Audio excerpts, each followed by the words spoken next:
Boa tarde, pessoal. Bem-vindo todo mundo de volta. Espero que tenha aproveitado o RU. Uma experiência marcante da universidade, né? Inclusive, esse preço do RU é bem importante porque, se não me engano, ele é 1,30 desde 99. E é uma luta constante nossa, dos alunos, dos professores, para manter esse preço, né? Então, é uma parte muito importante da nossa universidade, o restaurante universitário. Bom, pode começar então, Gabriel. Meu nome é Leandro. Hoje eu vou falar para vocês um pouquinho sobre essa obra aqui, Ideias para Adiar o Fim do Mundo. Eu adianto para vocês que, para quem não leu ainda, é uma leitura bem rápida e tranquila, apesar de o conteúdo desse livro ele ser bem importante e, de certa forma, ele ser bem denso também. Não parece, mas, na verdade, é bem denso o que está aqui. Bom, como eu falei, é uma leitura super rápida, super prazerosa. Assim, acho que umas 2 horinhas de manhã vocês leem rapidinho esse livro aqui. E por mais que a leitura seja rápida, eu acho que as reflexões que estão ali vão ficar por bastante tempo com vocês. Então, recomendo bastante a leitura. Bom, primeiro falar do autor, então. Quem é Ailton Krenak? Que eu acho que alguns de vocês devem conhecer já. Se alguém não conhece, fez alguma pesquisa, alguma coisa assim, mas de qualquer forma eu vou falar um pouquinho sobre a vida e a trajetória dele, então. O Ailton nasceu em 1953, na região do Vale do Rio Doce, em Minas Gerais, que é onde fica a terra indígena dos Krenak. Essa região e o povo Krenak, eles sofrem há décadas com os avanços da mineração na região. Então tem uma luta bastante importante ali. Enfim, o Krenak ele é professor honoris causa pela Universidade Federal de Juiz de Fora, e ele é uma grande liderança na luta dos direitos pelos povos indígenas. Tanto que ele participou em 88 da Assembleia Constituinte, isso por emenda popular, o que demonstra a importância da posição dele e como ele, enfim, é essa liderança muito forte, muito representativa para as populações indígenas. E uma das ocasiões mais marcantes que a gente tem nessa Constituinte é justamente o momento que o Krenak, em discurso na Assembleia, ele pinta o rosto dele com a tinta preta do fruto genipapo, que é uma tinta usada pelos Krenak em situações de luto, ou seja, né, ele está protestando contra os retrocessos que aconteceram aos direitos dos povos indígenas nessa Constituição. No ano de 2005, ele participou da redação da proposta da Unesco sobre a criação da reserva da biosfera da Serra do Espinhaço, momento bem relevante. E agora, mais recente, em 2023, ele foi eleito para a cadeira de número 5 da Academia Brasileira de Letras, sendo então o primeiro indígena a ser eleito para tal posição. Então, antes de entrar no texto propriamente, eu queria falar para vocês um pouquinho sobre por que ele é um filósofo indígena, né? Qual a importância disso? Porque eu acredito que vocês, quando viram essa obra na lista de referências de filosofia, podem ter tido até um estranhamento, de repente. Porque quando a gente pensa em filosofia, normalmente a gente pensa em autores como Platão, Descartes, Kant, Hegel. Eu imagino que o Krenak chama a atenção. Mas, sobre essa importância do porquê ele é um filósofo indígena, eu acredito que o próprio livro vai deixar bem claro para vocês. Mas, de qualquer forma, eu queria falar um pouquinho sobre. Então, eu vou citar aqui 2 outros trabalhos, e o que eu citar aqui, para além do livro, não se preocupe que não vai cair na prova, tá? Só cai o que está aqui. Bom, primeiramente eu queria citar um artigo bem famoso, intitulado O Antropoceno, publicado no ano de 2000 pelo químico holandês Paul Crutzen, ganhador de um prêmio Nobel em Química, e pelo biólogo estadunidense Eugene Stirmer. Esse termo antropoceno, que vocês vão ver diversas vezes aqui nesse livro, ele é um termo bem polêmico hoje em dia na academia, porque, enfim, tem certas pessoas que acham que essa classificação cabe, outras acham que não cabe. Mas, em resumo, o que ele significa esse termo antropoceno, é considerar que hoje, na era que vivemos, o ser humano é a principal força geológica atuante no mundo. Então, ao decorrer desse artigo, os autores falam coisas como que 30% a 50% da superfície terrestre já foi transformada pela ação humana. Mais nitrogênio é fixado sinteticamente e aplicado como fertilizante na agricultura do que aquilo que é fixado naturalmente em todos os ecossistemas terrestres. Enfim, eles vão relatar diversos dados, como buracos na camada de ozônio, como destruição dos mangues, também o aumento da taxa de extinção da vida selvagem em até 10 mil vezes do que seria um valor de extinção natural. 10 mil vezes, enfim, bastante coisa. E então, em vista disso, eles escrevem que, considerando esses e vários outros crescentes impactos das atividades humanas na Terra e na atmosfera, que acontecem em todas as escalas possíveis, inclusive global, parece-nos mais do que apropriado enfatizar o papel central da humanidade na geologia e na ecologia, propondo o uso do termo antropoceno para a época geológica atual. Os impactos das atividades humanas vão continuar por longos períodos. Segundo um estudo de Berger e Lutre, devido às emissões de CO2 antropogênicas, ou seja, do homem, o clima pode se afastar significativamente do seu comportamento natural ao longo dos próximos 50 mil anos. E assim, eles terminam o artigo dizendo então que, a não ser que ocorram grandes catástrofes, como uma enorme erupção vulcânica, uma epidemia inesperada, uma guerra nuclear em larga escala, um impacto de asteroide, enfim, a não ser que ocorra alguma coisa, a humanidade vai continuar sendo uma importante força geológica por muitos milênios, talvez por milhões de anos. E uma das principais tarefas futuras dos homens será desenvolver uma estratégia mundialmente aceita que leve à sustentabilidade de ecossistemas contra estresses induzidos por humanos. E isso vai requerer pesquisa intensiva e aplicação inteligente do conhecimento até aqui adquirido na noosfera, mais conhecida como Sociedade do Conhecimento ou da Informação. Uma tarefa empolgante, mas também difícil e assustadora, se coloca para a comunidade mundial de pesquisa e engenharia, para que lidere a humanidade em direção a um gerenciamento ambiental que seja global e sustentável.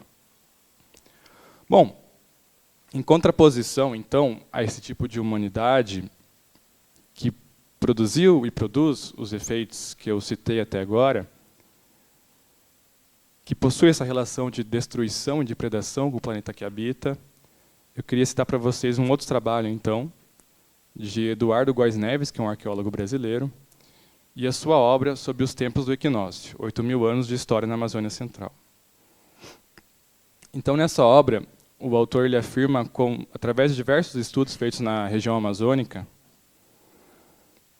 que indicam como que as práticas agroecológicas dos povos indígenas eram bastante diversificadas, de modo que as técnicas deles, ao contrário da monocultura, fortificavam a fertilidade do solo. Assim, ele destaca no livro também um fenômeno conhecido como terra preta, que é um tipo de solo extremamente fértil que é produzido pelas populações indígenas. É uma terra que é artificialmente enriquecida através de minérios, enfim, e é cultivada então pelos povos originários. E esse solo extremamente fértil, ele é produzido porque o solo, vamos dizer assim, natural da floresta amazônica, normalmente é pobre em nutrientes. Então, em outras palavras, o que eu estou dizendo é que esses relatos eles implicam que os povos ameríndios eles têm uma relação com a natureza que torna ela ainda mais viva. Isso é um ponto fundamental. Enfim, em sua obra, o arqueólogo também é extremamente crítico a uma ideia antiga e colonizadora da incompletude. Uma ideia de que faltaria agricultura, história, Estado, escrita, em resumo, faltaria civilização, digamos assim, aos povos indígenas. E eu cito a resposta do autor a essa ideia. Tal ideia está baseada em premissas de escassez, de que algo essencial está sempre faltando. Mas talvez incompleta seja a nossa capacidade de entender a Amazônia, sua história e sua natureza em seus próprios termos. Clastres e Salins já mostraram há décadas que o Estado ou a adoção da agricultura, quando pensados a partir da perspectiva do indivíduo, são um péssimo negócio. Talvez esteja na hora de virar o quadro de cabeça para baixo e trabalhar com a premissa de que é a abundância, e não a escassez, o ponto de partida para uma reflexão sobre a história antiga da Amazônia. Nesse quadro, não faz o menor sentido pensar em acumulação, obrigação ou compulsoriedade, principalmente no longo prazo.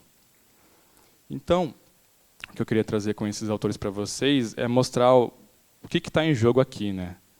Quando a gente pensa no nosso bioma amazônico, esse que Países do mundo todo gastam bilhões e bilhões de dólares para preservá-lo, porque sabem da importância que ele tem para a humanidade como um todo. Esse bioma ele não é apenas um fruto da natureza, né? A floresta amazônica ela nasce também como fruto das práticas das populações indígenas que habitaram e habitam a região há milhares e milhares de anos. Vocês percebem a diferença que tem aí?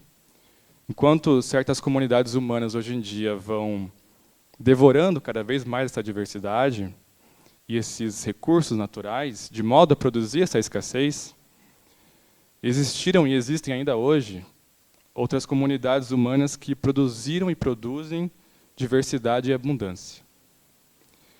E é justamente, então, para compreender em que ponto começamos a ter essa relação predatória com o nosso planeta, e talvez pensar como a gente consegue mudar isso, que ler um filósofo indígena é tão importante. Então agora eu vou entrar no livro propriamente. Logo de início do Ideias para Adiar o Fim do Mundo, o Krenak deixa bem claro qual é a temática central do livro. Ele se pergunta como é que, ao longo dos últimos 2.000 ou 3.000 anos, nós construímos a ideia de humanidade. Assim, então, o autor vai introduzir uma crítica a um determinado conceito de humanidade que, segundo ele, nos aliena da Terra. Em última instância, é uma forma de pensar que separa, né? De um lado a humanidade, do outro lado a natureza. Mas aí a gente se pergunta ainda, então, tá, mas que humanidade é essa que o Ailton está falando? Bom, ele vai falar de uma humanidade com uma postura essencialmente colonizadora. Citando ele, então, a ideia de que os brancos europeus podiam sair colonizando o resto do mundo estava sustentada na premissa de que havia uma humanidade esclarecida que precisava ir ao encontro da humanidade obscurecida, trazendo-a para essa luz incrível. Esse chamado para o seio da civilização sempre foi justificado pela noção de que existe um jeito certo de estar aqui na Terra, com T maiúsculo, ele escreve, uma certa verdade, uma concepção de verdade, que guiou muitas das escolhas feitas em diferentes períodos da história. Então, a perpetuação e a promoção dessa forma de humanidade, através das mais diversas instituições, vai ser algo fortemente criticado pela Ailton. Inclusive, ele fala na redação sobre a reserva da biosfera da Serra do Espinhaço, que eu citei anteriormente, como nessa redação foi preciso justificar para a Unesco o porquê que ali não deveria ter um espaço de mineração. Logo a gente percebe que isso é muito irônico. Ao invés da necessidade de justificar a exploração da terra, essas instituições demandam da gente uma justificativa para preservá-la, como se a preservação fosse a prática estranha e antiética e não o contrário. Aliás, o autor também nos questiona sobre como a gente pode pensar numa única humanidade se 70% dos grupos humanos se encontram alheios às condições básicas de saúde e dignidade.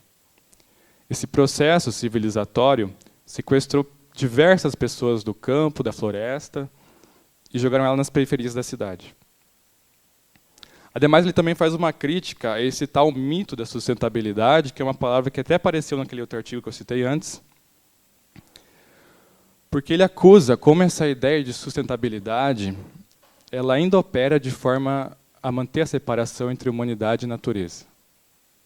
Não tem nenhuma novidade fundamental aqui. Como o próprio autor diz sobre a ideia de sustentabilidade, é uma criação corporativa com o intuito de justificar o assalto que fazem à nossa ideia de natureza. A gente pode parar para pensar que, por exemplo, um carro elétrico ele pode até poluir menos que um carro a gasolina. Contudo, o lítio da bateria desse carro elétrico, para citar só um componente, ainda vai depender de uma atividade mineradora, né? Vai ter que ser extraído do solo. E essa atividade, como a gente sabe, destrói toda a natureza ao redor. Assim, então, essas ideias de sustentabilidade, de energia limpa, aparecem muito mais como formas de continuar essa predação, só que de uma maneira maquiada, fazendo parecer bonito.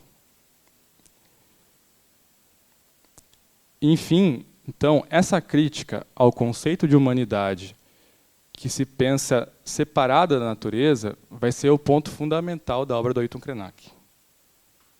Cito ele de novo. Fomos, durante muito tempo, embalados com a história de que somos a humanidade. Enquanto isso, enquanto seu lobo não vem, fomos nos alienando desse organismo de que somos parte, a Terra. E passamos a pensar que ele é uma coisa e nós outra, a Terra e a humanidade. Diz o Ailton, eu não percebo onde tem alguma coisa que não seja a natureza. Tudo é natureza. O cosmos é natureza. Tudo em que eu consigo pensar é natureza. Então, adiante, ele vai também condenar o apagamento de narrativas plurais em nome de uma mesma história, de narrativas iguais. Tá, mas assim segue a questão, né? Que narrativas plurais são essas, então, que ele vai promover? Para exemplificar um pouquinho disso, ele conta uma história no livro sobre o estranhamento de um pesquisador europeu ao ver uma anciã do povo Hopi, que é uma etnia indígena estadunidense, conversando com uma pedra. Porque, afinal, só quem conversa é humano, né? Enfim. Em oposição a esse estranhamento... Só um segundinho. Em oposição a esse estranhamento, ele vai citar a montanhosa Serra Taku Crack, que é uma montanha serrana ali na região dos Krenak. Essa montanhosa serra, então, ela possui nome e ela possui personalidade. Como afirma o Ailton, de manhã cedo, de lá do terreiro da aldeia, as pessoas olham para ela e sabem se o dia vai ser bom ou se é melhor ficar quieto. Para além disso, o autor vai afirmar, então, que como aquela anciã que fala com a pedra, existem várias pessoas que sabem conversar com montanhas. No Equador, na Colômbia, em algumas dessas regiões dos Andes, você encontra lugares onde as montanhas formam casais. Tem mãe, pai, filho, tem uma família de montanhas que troca afeto, que faz trocas. E as pessoas que vivem nesses vales fazem festas para essas montanhas, dão comida, dão presentes, ganham presentes das montanhas. Enfim. Dessa forma, o autor vai se questionar, então, o porquê de narrativas como essas serem apagadas. Por que de narrativas como essas serem esquecidas? Por que elas não nos produzem nenhum entusiasmo, nos produzem somente estranhamento? Por que então que é tão estranho pensar nesse mundo, como esses povos vivem, e é tão fácil pensar conforme essa narrativa globalizante, como a Ailton chama, uma narrativa superficial que vem nos contar a única e a verdadeira história do mundo? Uma história de que uma rocha não nos pode dizer nada. Nós é que queremos falar sobre ela e utilizá-la a nosso bel prazer. Aliás, esse termo que o Ailton usa, o globalizante, ele é bem importante para a gente, ele diz muita coisa. Por quê? Quando a gente pensa em globalização, como a gente viu na escola, normalmente a gente pensa como algo positivo, um fenômeno legal, vai ser bacana, todo mundo vai ter acesso às mesmas coisas, todo mundo vai ser igual. E isso de todo mundo vai ser igual é justamente o contrário do que propõe Ailton Krenak. Ele nos propõe, então, a sermos diferentes. Não se trata de celebrar, então, essa suposta igualdade. Trata-se de celebrar a pluralidade, as diversas formas de ser e existir no mundo. De a gente se encontrar, e o encontro é bem importante para ele, se encontrar nessa alteridade e aprender uns com os outros. Então, enfim, não é por acaso que ele faz crítica a essa narrativa globalizante. Do outro lado, então, junto a essas narrativas esquecidas, estão os grupos que são tratados como uma sub-humanidade, né? Contrários à humanidade civilizada e bacana, enfim. Tem essa sub-humanidade que é bruta, rústica, orgânica, de certa forma. Esses quase humanos que são, de maneira esquisita, muito apegados à Terra. Ailton nos chama a atenção sobre como essa organicidade desses povos, como esse modo de vida muito apegado à Terra, como que ele incomoda, né? Isso é muito curioso. Claro, esse modo de vida ele é uma afronta, né? A essa outra visão de humanidade que se pensa deslocada da Terra e que suprime, então, outras formas de ser e existir no mundo que não ela. Então, em resposta a esse projeto de uma humanidade homogênea, o Ailton propõe para a gente contar uma história outra. Ele propõe um enriquecimento das nossas subjetividades. E eu falo aqui uma história outra e não uma outra história, justamente porque não se trata de contar versões da mesma história, mas de contar histórias substancialmente diferentes. Mas ainda fica a questão, né? Que histórias são essas? Bom, para situar a gente um pouquinho, na página 24, o Ailton cita o Pepe Mujica ao dizer que estamos transformando as pessoas em consumidores e não em cidadãos. Essa forma de existir no mundo, enquanto consumidor, o Krenak vai falar sobre ela da seguinte forma. É uma forma de existir no mundo que dispensa a experiência de viver numa terra cheia de sentido, e essa terra cheia de sentido é um ponto importante. Enfim, dispensa a experiência de viver numa terra cheia de sentido numa plataforma para diferentes cosmovisões. Portanto, então, talvez seja essa experiência de viver numa terra cheia de sentido que Ailton quer convidar a gente. Não é à toa que ele cita o livro A Queda do Céu, Palavras do Xamã Yanomami, que é esse calhamaço aqui, é um livrão. Esse livro aqui, ele é um grande exemplo de uma cosmovisão na qual humanidade e natureza estão totalmente integrados. Então, por isso que essa obra é tão importante. Então, essa obra aqui, escrita pelo antropólogo francês Bruce Albert, em parceria com o Xamã Yanomami Davi Kopenawa, sobre ela, o Ailton vai falar que ela tem a potência de mostrar para a gente que está nessa espécie de fim dos mundos, como é possível que um conjunto de culturas e de povos ainda seja capaz de habitar uma cosmovisão, habitar um lugar neste planeta que compartilhamos de uma maneira tão especial, em que tudo ganha sentido. De novo, ponto importante, em que tudo ganha sentido. Bom, mas ainda assim, vocês podem estar se questionando qual a importância de contar essas outras histórias, então. Primeiramente, o Krenak ele vai destacar a importância não só das histórias, mas dos encontros também. Dos encontros entre esses diferentes mundos. Ele afirma: é importante viver a experiência da nossa própria circulação pelo mundo não como uma metáfora, mas como fricção, poder contar uns com os outros. Ele usa esse termo fricção, então tem um contato, né? Isso é importante. Assim, o Ailton convida a gente, então, ao encontro com esses povos que resistem há 500 anos. Ele põe um questionamento de como os povos originários do Brasil lidaram com a colonização que queria acabar com o seu mundo. Quais estratégias esses povos utilizaram para cruzar esse pesadelo e chegar ao século XXI, ainda esperneando, reivindicando, desafinando o coro dos contentes.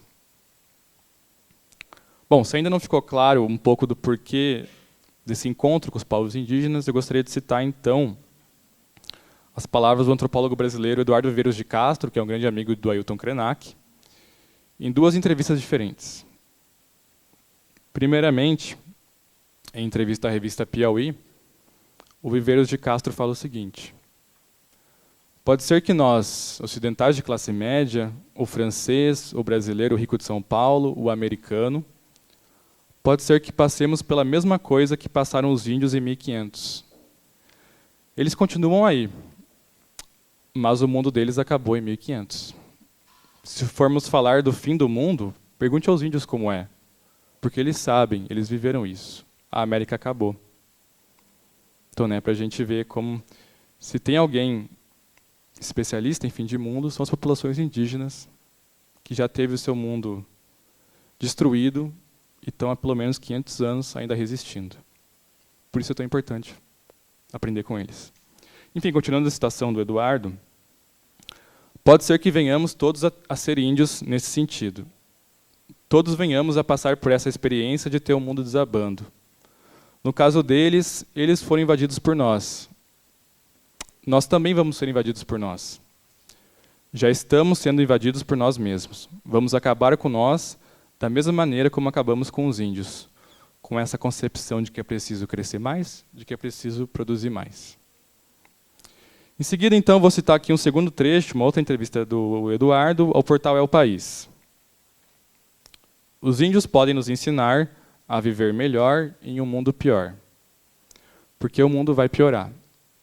E os índios podem nos ensinar a viver com pouco, a viver portátil, e a ser tecnologicamente polivalente, flexível, no lugar de depender de mega máquinas de produção de energia, de consumo de energia, como a gente depende. Perceba então também que quando a gente está falando aqui de fim de mundo, não se trata exclusivamente do fim da espécie humana ou do colapso global. Isso também está no horizonte, isso também é importante, também se trata disso. Mas se trata, sobretudo, do fim do nosso modo de vida. Esse tipo de existência, enquanto consumidor, está com os dias contados já. E a questão é como a gente vai viver quando esse fim de mundo chegar. Então, é por isso que o Ailton nos chama para pensar formas diferentes de se relacionar com esse fim de mundo. Experimentar essa queda não de uma maneira paralisante, mas de uma maneira ativa e criativa. Citando ele, vamos pensar no espaço não como um lugar confinado, mas como o cosmos onde a gente pode despencar em paraquedas coloridos.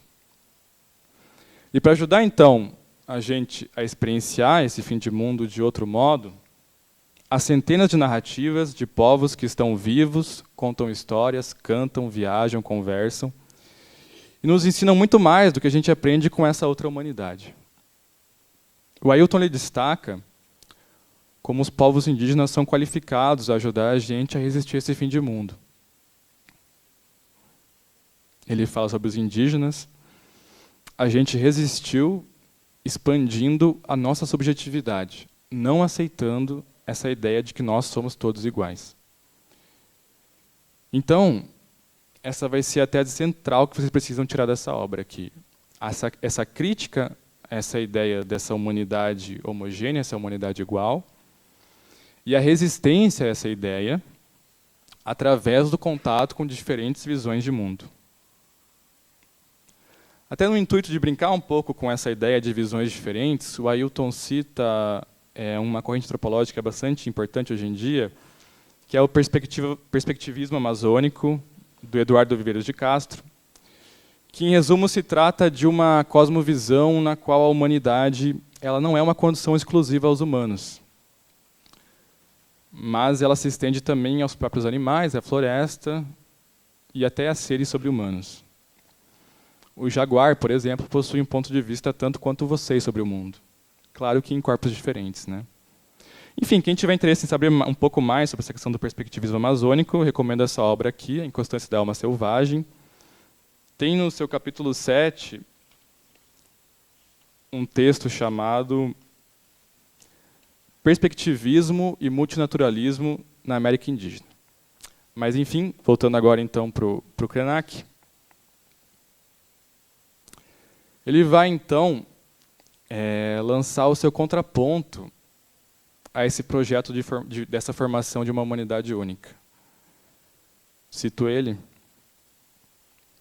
Se existe uma ânsia por consumir a natureza, existe também uma por consumir subjetividades, as nossas subjetividades. Então vamos vivê-las com a liberdade que formos capazes de inventar. Não botar ela no mercado.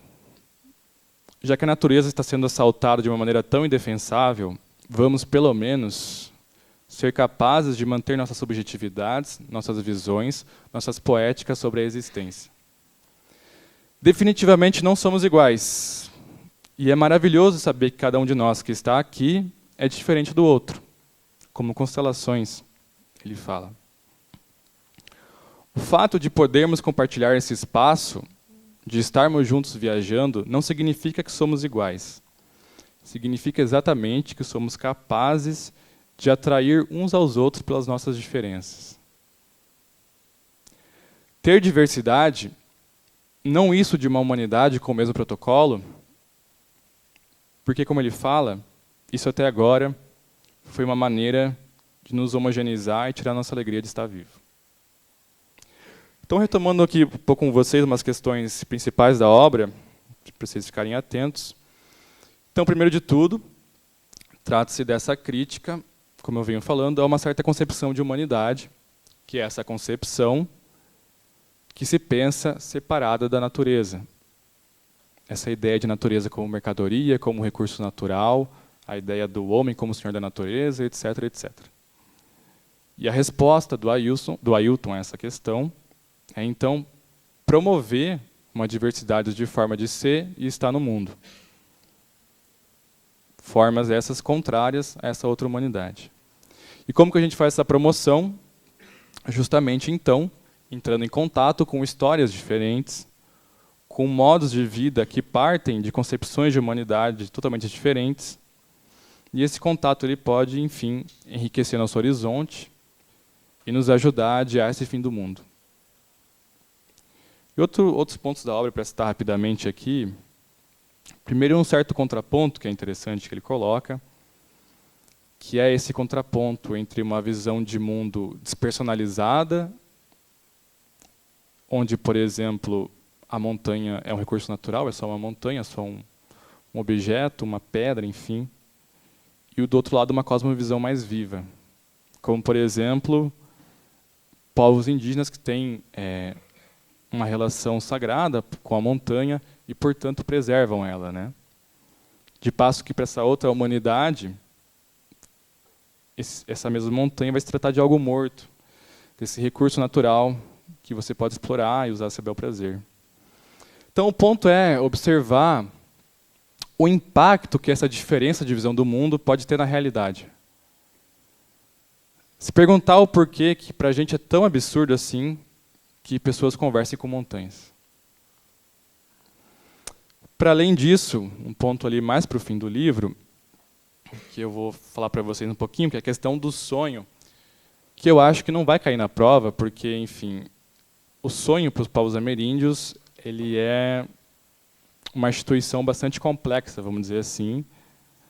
E eu não acho que nesse livro aqui ele é explicado de uma maneira suficiente, assim, né? Então teria que ter acesso a diversas outras referências para entender essa questão do sonho.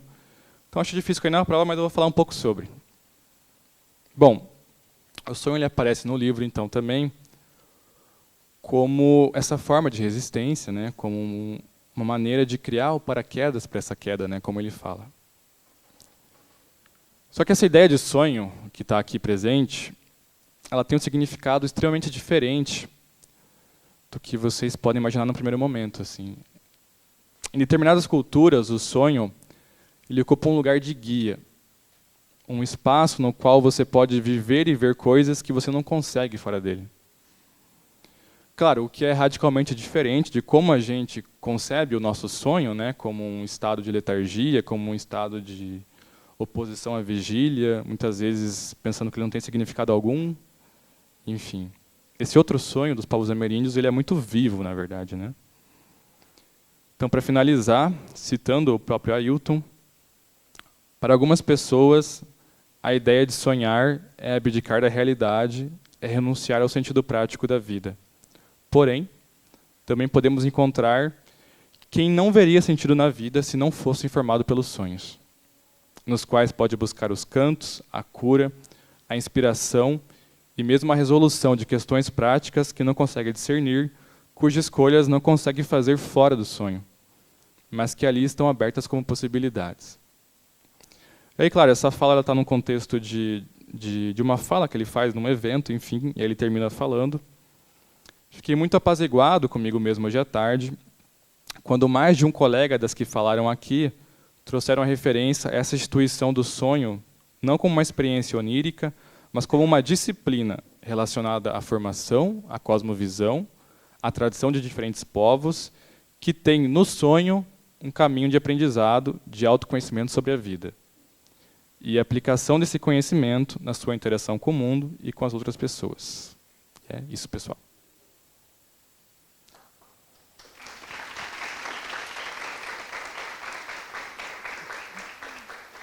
Perguntas?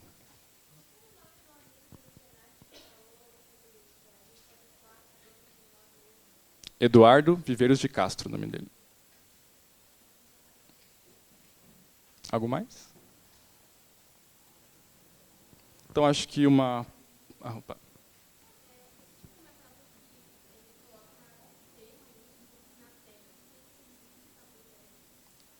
Uma questão justamente de pensar essa conexão entre a humanidade e a natureza como um todo, né?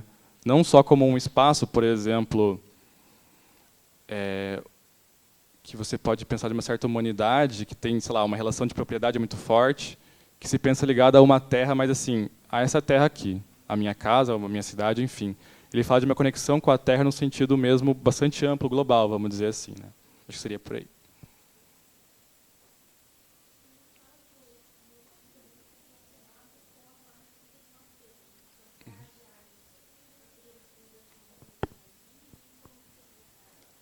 Então, a questão é que esse mundo, como a gente vive, não vai durar para sempre, né? Ele vai acabar.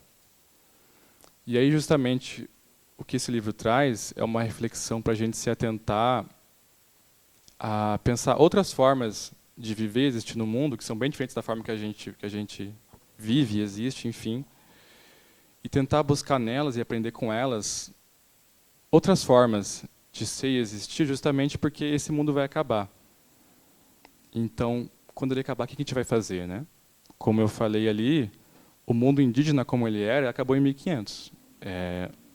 O modo como eles viviam, com a sua possibilidade de expressar a cultura como eles expressavam, foi destruída, não existe mais. Porém, eles estão aí ainda resistindo, né? Então, como eles fizeram isso, sabe? Como que eles conseguem resistir há tanto tempo? E o que a gente pode aprender com isso para o nosso fim de mundo que está vindo, vamos dizer assim?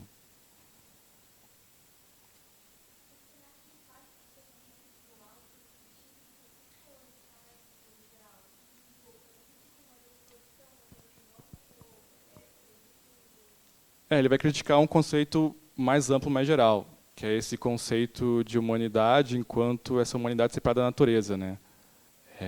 Como se a natureza fosse ali, tipo, alguma coisa que você usa, como se fosse um recurso. A natureza é um objeto, por exemplo, a montanha que ele dá o exemplo, para eles é uma pessoa, eles têm outro tipo de relação com aquilo, né? Para a gente aquilo é algo que não tem intencionalidade, que não tem vida, de certa forma, vamos dizer assim, né? Então essa crítica que ele faz é uma crítica ao conceito de humanidade que a gente pode dizer aí que é bem amplo. Eu diria uma humanidade ocidental, vamos dizer assim. Mas, enfim, é esse conceito bem amplo e é o conceito dominante, né, nos povos que existem hoje em dia.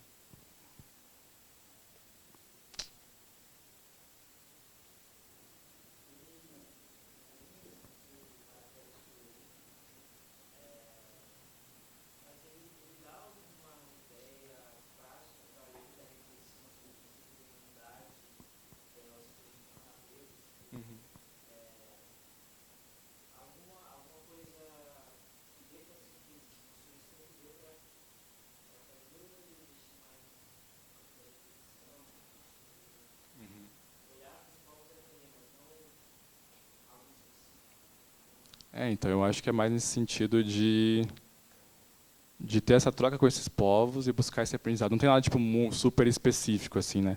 Ele fala de coisas como o sonho para esses povos, por exemplo, que é um caminho assim ter essa outra relação com o sonho, por exemplo, que é uma relação que diz muito, que para a gente o sonho de novo é essa coisa, sei lá, eu durmo de noite, meu cérebro produz umas imagens, enfim, não tem muito significado, né? Enfim, já para os povos indígenas tem outra relação total, assim, muitas vezes é no sonho que eles vão resolver alguma questão prática até, sabe, de alguma seca, alguma coisa assim. E aí tem, por exemplo, os xamãs, que são uma espécie, às vezes, de diplomatas do mundo ali, que eles vão conversar com essas outras entidades no sonho para poder, de repente, negociar alguma questão que envolva nessa seca, né, alguma coisa prática do dia a dia e resolver aquilo, sabe? Então, eu acho que é esse convite mais geral a olhar para esses povos e pensar essas questões, né? Por que esse modo de vida é tão estranho para a gente, né? Porque muitas vezes é um modo de vida que é até visto de uma maneira infantilizada, né? Tipo, nossa, a montanha é uma pessoa para eles, como eles são ignorantes, coisas assim. E do outro lado, do lado dos que sabem as coisas, eles estão justamente destruindo tudo ao seu redor, né? Enfim, eu acho que é botar essas reflexões, esses questionamentos, ver essas diferenças, como que essas formas de ser e existir no mundo têm impactos diferentes, né? Porque como eu falei, a floresta amazônica, que é essa coisa tão importante, ela foi produzida pelos povos indígenas também, não é só uma coisa natural. Então existe efetivamente outros modos de vida que produzem mais vida, né? Que é o contrário do que a gente faz. E acho que é um pouco nessa questão, assim, aprender um pouco com isso.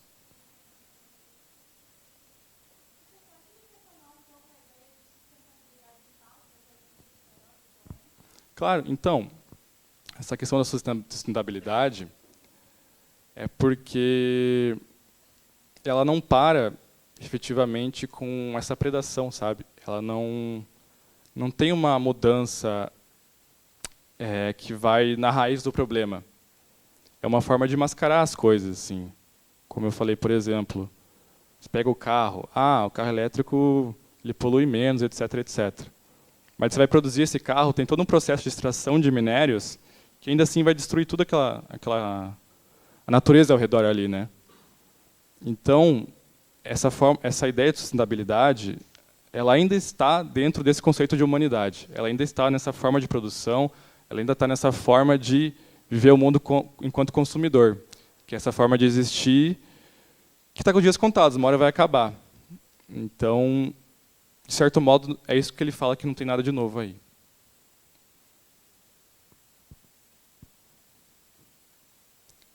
Então, acho que é isso, pessoal. Vou fazer uma pausinha de 5 minutos. Obrigado.